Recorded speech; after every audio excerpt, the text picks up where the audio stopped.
মাছের ঝোল করবো। তেল গরম হয়ে গেছে, তেলের মধ্যে কালি জিরা দিলাম, তারপরে লঙ্কা বাটা দিয়ে দিলাম, তারপরে হলুদ দিলাম, জিরা গুঁড়া দিলাম, লবণ দেবো স্বাদ অনুসার,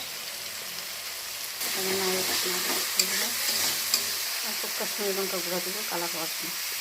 তারপর মাছগুলোকে বিছিয়ে দেবো।